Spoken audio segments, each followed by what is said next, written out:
ഇന്നത്തെ നമ്മുടെ റെസിപ്പി നല്ല ടേസ്റ്റി ആയിട്ടുള്ള ഒരു സിമ്പിൾ സ്വീറ്റ്സിൻ്റെ റെസിപ്പിയാണ് കേട്ടോ. വളരെ പെട്ടെന്ന് ഉണ്ടാക്കാം, കുറഞ്ഞ ചേരുവകളും മതി. സേമിയ വെച്ചിട്ടാണ് ചെയ്യുന്നത്. എല്ലാവർക്കും ഇഷ്ടമാവുമെന്ന് വിചാരിക്കുന്നു. അപ്പോൾ ഈ ഒരു വീഡിയോ കണ്ടുകൊണ്ടിരിക്കുന്ന സമയത്ത് ഇഷ്ടപ്പെട്ടിട്ടുണ്ടെങ്കിൽ ആ ഒരു ലൈക്ക് ബട്ടൺ ഒന്ന് പ്രസ് ചെയ്യേണ്ട കാര്യം മറക്കരുത്. അപ്പോൾ ഒന്ന് കണ്ടു നോക്കിയാലോ. അപ്പോൾ ആദ്യം നമുക്കിതിലേക്കുള്ള സേമിയ ഒന്ന് വറുത്തെടുക്കുക. അതിനായിട്ടൊരു 1 ടേബിൾ സ്പൂൺ നെയ്യ് ചൂടായി വരുന്ന സമയത്ത് അതിലേക്കൊരു 1/2 കപ്പ് സേമിയ ഇട്ട് കൊടുത്തിട്ട് ഒന്ന് ചെറുതായിട്ടൊന്ന് 2-3 മിനിറ്റ് നന്നായിട്ടൊന്നങ്ങ് വറുത്തെടുക്കാം.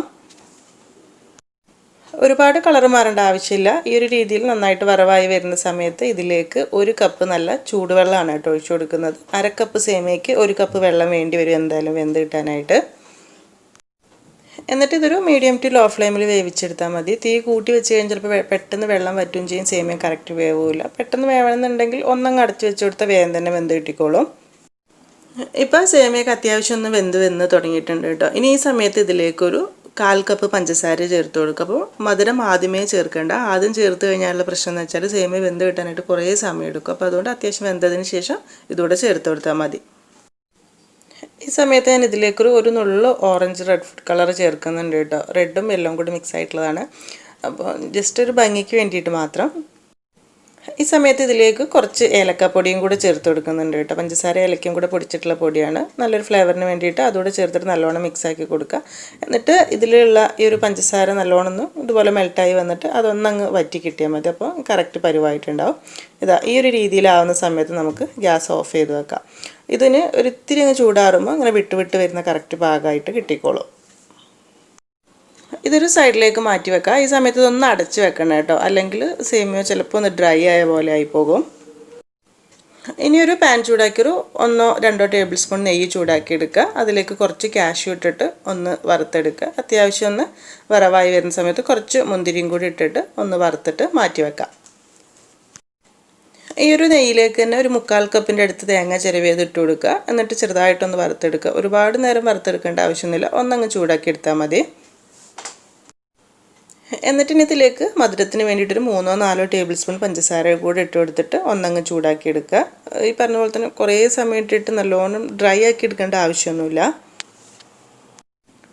ഈ ഒരു തേങ്ങാക്കൂട്ടിലേക്കും കുറച്ച് ഏലക്കപ്പൊടി ചേർത്ത് കൊടുക്കുന്നുണ്ട് കേട്ടോ. നിങ്ങൾക്ക് ഫ്ലേവർ എത്രയ്ക്ക് വേണമെന്ന് നോക്കിയിട്ട് അതിനനുസരിച്ച് ചേർത്ത് കൊടുത്താൽ മതി. എന്നിട്ട് അതുകൂടെ ചേർത്തിട്ട് നല്ലോണം ഒന്ന് മിക്സാക്കി എടുക്കുന്നുണ്ട്. പഞ്ചസാര തേങ്ങയിലേക്ക് ചെറുതായിട്ടൊന്ന് മെൽട്ടായി തുടങ്ങുന്ന സമയത്ത് ഇനി ഇതിലേക്ക് നമ്മൾ ആദ്യം റെഡിയാക്കി വെച്ചിട്ടുള്ള സേമിയയുടെ കൂട്ടുണ്ടല്ലോ അത് ഇതിലേക്ക് ഇട്ട് കൊടുക്കുക. ഇപ്പോൾ കണ്ടോ കുറച്ചിങ്ങനെ വിട്ട് വരുന്ന ആ ഒരു പരുവത്തിലേക്കായിട്ട് മുഴുവനായിട്ട് ഇതിലേക്ക് ചേർക്കുക. അല്ലെങ്കിൽ ഈ ഒരു തേങ്ങാക്കൂട്ട് സേമിയത്തിലേക്ക് ഇട്ട് കൊടുത്തിട്ട് വേണമെങ്കിൽ മിക്സാക്കി എടുക്കുക. തേങ്ങ ശരിക്കും സെപ്പറേറ്റ് വറുത്തിട്ടിടുന്ന സമയത്ത് ഒരു പ്രത്യേക ടേസ്റ്റ് കൂടുതൽ തോന്നുന്നുണ്ട് കേട്ടോ. സേമിയയും തേങ്ങാക്കൂട്ടും കൂടെ കുറച്ച് സമയം ഒന്ന് വറുത്തെടുക്കുക. ഒരു മിനിറ്റിൻ്റെ അടുത്തിട്ട് നല്ലോണം ഒന്ന് മിക്സ് ആക്കി എടുക്കണം. അപ്പോഴാണ് കറക്റ്റ് സെറ്റായിട്ട് കിട്ടുക. നമ്മളിപ്പോൾ ഒരു 1/2 കപ്പ് സേമിയല്ലേ എടുത്തിട്ടുള്ളൂ, അതുകൊണ്ടാണ് വളരെ കുറഞ്ഞ അളവിലായിട്ട് തോന്നുന്നത്. മധുരമായതുകൊണ്ട് ഇത്തിരി എടുത്തു തന്നേ ഉള്ളൂ. ഈ സമയത്ത് നമ്മൾ ആദ്യം വറുത്ത് മാറ്റി വെച്ചിട്ടുള്ള കാഷ്യൂ മുന്തിരിയും കൂടി ഇട്ട് കൊടുത്തിട്ട് നല്ലോണം ഒന്ന് മിക്സ് ആക്കി എടുക്കുന്നുണ്ട്.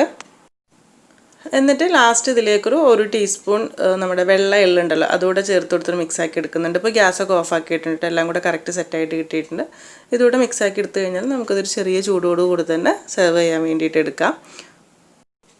സെർവ് ചെയ്യുന്ന സമയത്ത് ഒരു ഭംഗിക്ക് വേണമെങ്കിൽ ഒരു ഇത്തിരി ട്യൂട്ടി ഫ്രൂട്ടിയൊക്കെ ഇട്ട് കൊടുക്കുക കേട്ടോ. ഞാൻ പച്ച കളറിൽ ഇത്തിരി ഇട്ട് കൊടുത്തിട്ടുണ്ട്. പിന്നെ ഒരു കാര്യം, 1/2 കപ്പ് സേമിയ വെച്ചിട്ട് ഉണ്ടാക്കുമ്പോൾ ഇത് കാണുമ്പോൾ കുറച്ച് കൂടുതലുണ്ടല്ലോ, ഇത്രയ്ക്ക് എന്തായാലും ഉണ്ടാവില്ല കേട്ടോ. നമ്മൾ ആദ്യം കാണിച്ച അത്ര തന്നെ ഉണ്ടാവുള്ളൂ. അപ്പോൾ നിങ്ങൾക്ക് ഇഷ്ടമായി എന്ന് വിചാരിക്കുന്നു. ഈ പറഞ്ഞതുപോലെ തന്നെ നമ്മൾ സാധാരണ സേമിയ വെച്ചിട്ട് ചെയ്യുന്ന കേസരി ഉണ്ടല്ലോ അതിൽ നിന്ന് കുറച്ചൊരു വ്യത്യാസം, തേങ്ങയുടെ ഒരു ടേസ്റ്റ് കൂടെ വരും. ഒരു ക്യാരറ്റ് ഹൽവയൊക്കെ പോലെ ഇങ്ങനെ കോരി കഴിക്കാൻ നല്ല ടേസ്റ്റാണ്. എന്തെങ്കിലും ഫംഗ്ഷനൊക്കെ വേണ്ടിയിട്ട് ഗസ്റ്റൊക്കെ ഉണ്ടാകുന്ന സമയത്ത് 2-3 സ്വീറ്റ്സ് ഒക്കെ ഉണ്ടാക്കുമ്പോൾ ഒന്നൊക്കെ ആയിട്ട് ചെയ്യാൻ പറ്റുന്ന ഒരു സിമ്പിളായിട്ടാണ് കേട്ടോ. പിന്നെ ഇതിൻ്റെ തന്നെ മുൻപ് നമ്മളൊരു കേസരിയുടെ റെസിപ്പി ചെയ്തിട്ടുണ്ട്. അപ്പം അതിൻ്റെ ലിങ്ക് ഞാൻ ഡിസ്ക്രിപ്ഷനിൽ കൊടുത്തിട്ടുണ്ട്. കാണാത്തവരുണ്ടെങ്കിൽ അതൊന്ന് കണ്ടു നോക്കാം. അപ്പോൾ എല്ലാവർക്കും ഇഷ്ടമായി എന്ന് വിചാരിക്കുന്നു. ചെയ്ത് നോക്കുന്നുണ്ടെങ്കിൽ ഫീഡ്ബാക്കൊക്കെ അറിയിക്കുക. ഇനി എന്തായാലും നല്ല റെസിപ്പീസായിട്ട് പുതിയ വീഡിയോയിൽ കാണാം. താങ്ക്